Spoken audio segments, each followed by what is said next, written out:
students, in last lecture we saw written sources, right? Written sources हमने देखे और हमने न्यूज़पेपर और periodicals देखा and हमने maths और drawings देखे. Okay? Now let us start with oral sources. Now see oral sources में क्या क्या include होते हैं? Folk songs. Okay, जो हमारे cultural songs है, हमारे traditional songs है वो. Then powada. Powada is a genre of Marathi poetry. Okay, मतलब poem या song जो कि story के तरह बताया जाता है. That and folk tales, our cultural and traditional story. Then narrations. Narrations means again stories. Then interviews, जो भी बड़े बड़े लीडर्स है, एमिनेंट पर्सनालिटीज हैं, उनके जो भी इंटरव्यूज है वो, that also is a very important oral source. Then there are fairs, jalsa, art groups, मतलब जो भी occasion या फिर कोई celebration होता है, okay, that is also considered as oral source. Then rhythmic prose, that is OVs. OV is a narrative poem, okay, in Marathi. Then inspirational songs, जो भी songs जो हमारे leaders वगैरह गाते थे, so that लोगों को inspire कर सके freedom struggle के लिए, वो सारे songs they are all oral sources, okay. Now let us see inspirational songs. लोगों को इंस्पायर करती है वैसे सॉन्ग्स जो सुन के लोग कुछ करने के लिए इंस्पायर होते हैं.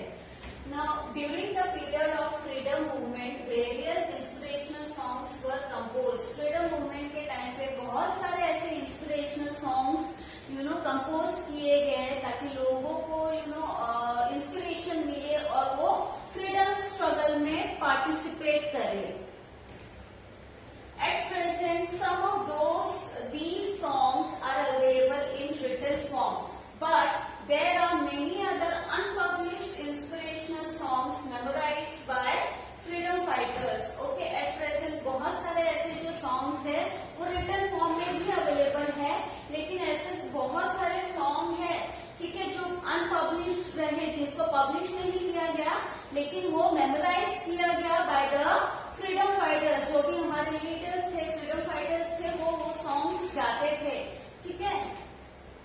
Through these inspirational songs, we get information about the conditions during the pre-independence period and also the spirit behind the freedom struggle could be understood. ये जो inspirational songs है, इसके जरिए हमको प्री इंडिपेंडेंस का जो पीरियड था उस वक्त कैसे कंडीशंस थे, ठीक है, लोगों के कैसे कंडीशंस थे उसके बारे में पता चलता है. एंड ऑल्सो लोगों का जो स्पिरिट है, ठीक है, एंड स्ट्रगल करने के लिए, फ्रीडम के लिए जो स्पिरिट है, जो जज्बा है लोगों की, वो हमको इन सॉन्ग्स के जरिए पता चलते हैं. Powada. Okay, Povada is a source for getting information about historical event or the work of a person. Povada is mostly written on any particular historical event या कोई freedom fighter है या कोई leader है, उनके ऊपर mostly लिखा जाता है. मतलब उन्होंने क्या contribution दिया, उन्होंने क्या बहादुरी के काम किए, उसके ऊपर लिखा जाता है. There are various povadas composed on freedom struggle of 1857, valor of revolutionaries during British rule, etc. Okay, बहुत सारे povadas compose किए गए हैं freedom struggle of 1857, यानी जो uprising movement था उस वक्त जो freedom struggle हो रही थी, उस वक्त जो अलग अलग movements हो रहे थे, उन events के ऊपर povadas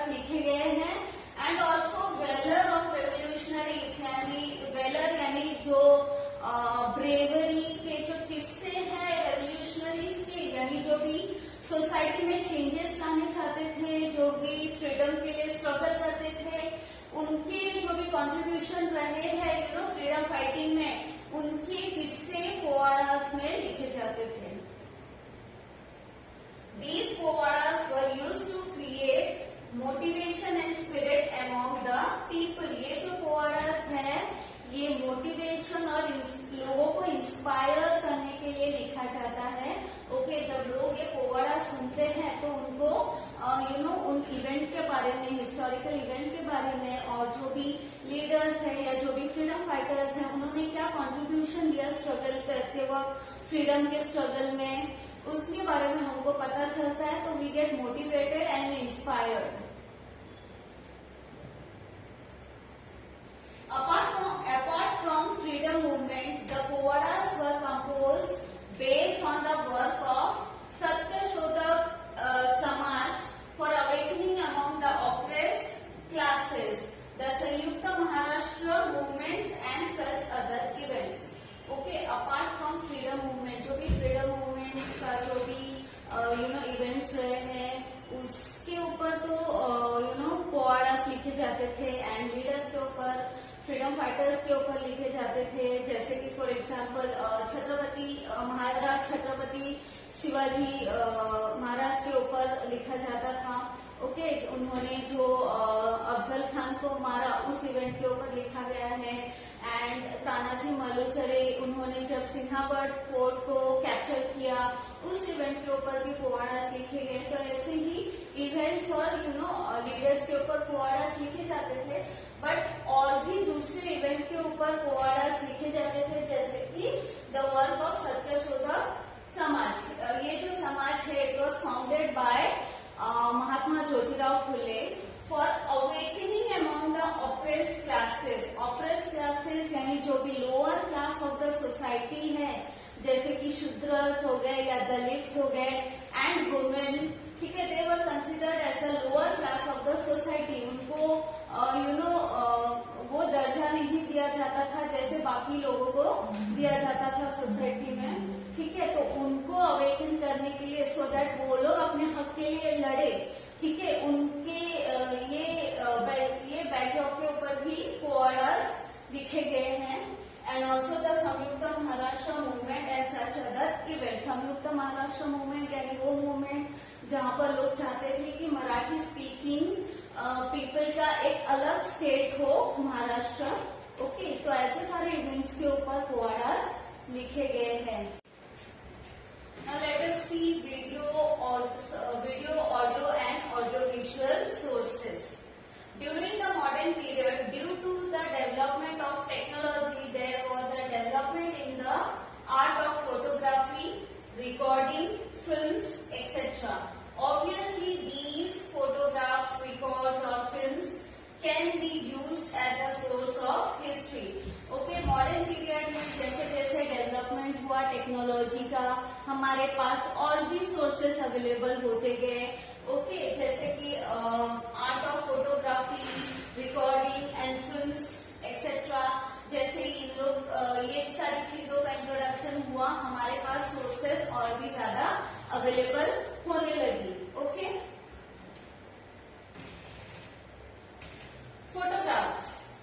Photographs are visual source of modern Indian history. With the discovery of art of photography, photograph of various persons, events, objects, structure, places were clicked. Okay, photograph एक visual source है, यानी जिसको हम देख सकते हैं. ठीक है, वो मॉडर्न इंडियन हिस्ट्री का एक विजुअल सोर्स है. Okay, and with the discovery of photography हम लोग अलग अलग चीजों के फोटोग्राफ्स कैप्चर कर सकते हैं, जैसे पर्सन हो गया या कोई प्लेस हो गया या कोई ऑब्जेक्ट हो गया या कोई इवेंट हो गया. सो ये सारे जो चीजों का फोटोग्राफ्स हम कैप्चर करके उसको as a visual source use कर सकते हैं हिस्ट्री पढ़ने के लिए. Through these photographs, we get information of the person or an event in a visual format. ये फोटोग्राफ्स के जरिए हमको जो कोई पर्सन है या कोई भी इवेंट है उसके बारे में हमको इंफॉर्मेशन मिल सकती है. Okay, in case of medieval period, there are paintings available that depict the physical feature of a person or visual description of a particular event, but the authenticity of these paintings is doubtful. Comparatively, photographs are considered to be more reliable. Medieval period में जब लोग paintings करते थे, painting के जरिए वो बहुत सारे इवेंट्स को या फिर कोई भी इंडिविजुअल हो गया या कुछ ऑब्जेक्ट हो गया, उसको पेंटिंग करते थे और उसको रिकॉर्ड करके रखते थे। लेकिन they were considered as doubtful, क्योंकि we are not sure about कि वो जो आर्टिस्ट है जिसने वो पेंटिंग की है कि उसने कोई रियल इवेंट को देखे या कोई रियल पर्सन की पेंटिंग की है या फिर ये उसका इमेजिनेटिव वर्क है। ओके, तो that we can guarantee, but comparatively photographs are considered to be more reliable, यानी फोटोग्राफ जो है वो एक्चुअल चीजों को ही कैप्चर कर सकता है। ओके, जो चीज एग्जिस्ट नहीं है उसको कैमरास कैप्चर नहीं कर सकता। So photographs are considered to be more reliable, more trustworthy. Okay, the photographs of a person gives information about the physical features, dressing style, etc. अगर आप किसी पर्सन का फोटोग्राफ देखोगे तो वो फोटोग्राफ देख के आप उसके बारे में कुछ न कुछ पता लगा सकते हो, जैसे कि उसका फिजिकल फीचर कैसा है, देन उसका ड्रेसिंग स्टाइल कैसा है। Okay, then photographs of an event give a visual image of the event, whereas photograph of an object or a structure helps in understanding its nature. Okay, photograph का अगर कोई भी event का अगर आप photograph देखोगे तो हमको एक एक विजुअल इमेज हमारे माइंड में क्रिएट हो जाता है कि ये इवेंट कैसे रहा होगा। एंड अगर आप कोई स्ट्रक्चर या फिर कोई ऑब्जेक्ट का फोटोग्राफ देखोगे तो उसके थ्रू उसके नेचर उसके फीचर्स के बारे में हम पता लगा सकते हैं, जैसे उसके size, colour, shape. Okay, hello children, in last lecture we saw oral sources. Oral sources में हमने इंस्पिरेशनल सॉन्ग्स देखा और पोवाड़ा देखा, right? And also we started with video, audio and audio visual sources. उसमें हमने फोटोग्राफ देखा। Now let us see recordings. Okay, the discovery of technique of recording was also as important as photography. जैसे photography का discovery हुआ वैसे ही recording का discovery हमारे लिए बहुत ही इम्पोर्टेंट रहा। It also acts as a very important source of history. Recording is a form of audio sources of history. Recording एक ऑडियो सोर्स का फॉर्म है हिस्ट्री में, ओके, जो हम सुन सकते हैं। Okay, during modern period the speeches of leaders और important personalities, songs etcetera are available in the form of recordings. Modern periods में जब रिकॉर्डिंग की डिस्कवरी हुई तो जो भी बड़े बड़े लीडर्स है, इम्पोर्टेंट पर्सनैलिटीज है, उनके जो भी स्पीचेस रहे, ओके, वो एंड इवन सॉन्ग्स जो है वो हमारे लिए बहुत ही इम्पोर्टेंट ऑडियो सोर्स रहा। They can be use as a source of history. ये सारी चीजों को, स्पीचेस को, सॉन्ग को हम as a source of history use कर सकते हैं। For example, national anthem Jana Gana मन sung by Rabindranath Tagore himself or the speeches of Subhash Chandra Bose can be used as an audio source for the study of history of modern India. जैसे कि national anthem है हमारा जन गण मन, जो रविंद्रनाथ टैगोर ने गाया था वो, and also the speeches of Subhash Chandra Bose, उनके जो भी स्पीचेस रहे हैं वो can be use as an audio source. Okay, and we can study the history of modern India using all these sources. Now let us see films. Okay, films are considered as a unique discovery of modern technology. Film जो है वो एक unique discovery है modern technology का। Film के जरिए हमको जो इवेंट है वो ऐसा लगता है जैसे हम वो लाइव देख रहे हैं। ओके, उसमें हम देख भी सकते हैं और हम सुन भी सकते हैं। In the 20th century, there was a great development in the technique of filmmaking. 20th century में फिल्म मेकिंग में बहुत अच्छा डेवलपमेंट हुआ उसके टेक्निक में. Okay, Dada Saheb Phalke in the year 1913 laid the foundation of Indian film industry. हमारा जो Indian film industry का फाउंडेशन है वो दादा साहेब फाल्के ने ले किया था in the year 1913. Okay, audio visual recording of Dandi Yatra, salt Satyagraha, quit India movement and such other historical incidents are available. Through these films, the events could be seen in reality. यानी बहुत सारे ऐसे films available है हमारे पास जो उस time पे लिए गए थे अलग अलग इवेंट्स के, जैसे दांडी यात्रा हो गए या सॉल्ट सत्याग्रह या क्विट इंडिया मूवमेंट. ये सारे जो फिल्म्स जो लिए गए थे, रिकॉर्ड किए गए थे, वो अगर अभी आप देखते हो तो आपको ऐसा लगता है जैसे कि आप पास्ट में पहुंच गए और वो सारे इवेंट्स को आप रियल में देख रहे हो. ओके, तो it becomes a very important source for us to understand the history. Okay, compared to ancient and medieval period, the sources of study of modern Indian history are found in abundance and variety. Ancient and medieval period को अगर आप compare करो modern period से, तो modern period में जो भी हमारे पास अवेलेबल सोर्सेस है वो एबंडेंस में है. एबंडेंस मतलब बहुत ज्यादा है और वैरायटी है, उसके अलग अलग variety of sources are there. Okay, ancient period और मेडिवल पीरियड में उतने सारे सोर्सेस अवेलेबल नहीं थे, बट हमारे पास अभी बहुत सारे सोर्सेस अवेलेबल हैं हिस्ट्री को जानने के लिए, हिस्ट्री को पढ़ने के लिए. The archaeological sources of this period are to a great extent found in a better state.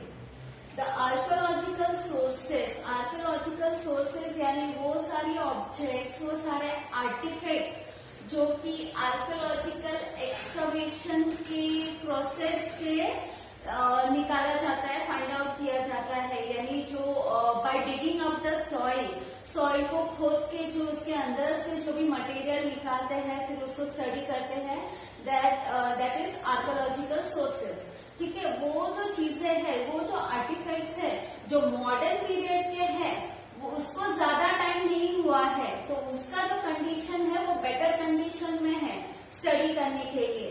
Okay, there are many written sources preserved in the archives. Okay, archives यानी जहां पर हिस्टोरिकल डॉक्यूमेंट्स को preserve किया जाता है. तो archives के अंदर बहुत सारे रिटन सोर्सेस अवेलेबल है जिसको हम रेफर कर सकते हैं हिस्ट्री पढ़ने के लिए. Okay, but while referring the written sources, the ideology and opinions of the author regarding the particular event needs to be examined. Okay, but जब हम written sources को रेफर करते हैं तब जो आइडियोलॉजी रहता है, यानी जो आइडियाज रहते हैं, जो ओपिनियंस रहते हैं ऑथर के, वो ऑथर टू ऑथर वेरी करते हैं, डिफर करते हैं. तो कोई भी पर्टिकुलर इवेंट को लेकर अगर कोई ऑथर कुछ लिखता है, क्या उसने वो पूरे घटना को सही तरीके से लिखा है, सही तरीके से रिप्रेजेंट किया है, क्या उसमें सारे डिटेल इंफॉर्मेशन डाला गया है, उसको वेरीफाई करना, उसको एग्जामिन करना बहुत जरूरी है. Okay, there is a great need of preserving these historical sources through which the rich tradition of history can be handed over to the next generation. Okay, ये जो historical sources हमारे पास available है, it is very important that we preserve those sources. Okay, हम वो सारे sources को preserve करके रखें ताकि हमारे जो next generation है, हमारी जो आने वाली पीढ़ी है, उसको वो रेफर कर सके, वो हिस्ट्री के बारे में जान सके. इसके लिए ये हमारा रिस्पॉन्सिबिलिटी बनता है कि हम वो सारे सोर्सेस को संभाल के रखें, उसको प्रिजर्व करें, ताकि हमारी फ्यूचर जनरेशन जो है उसको रेफर कर सके. Okay, I hope so you understood the lesson. Thank you.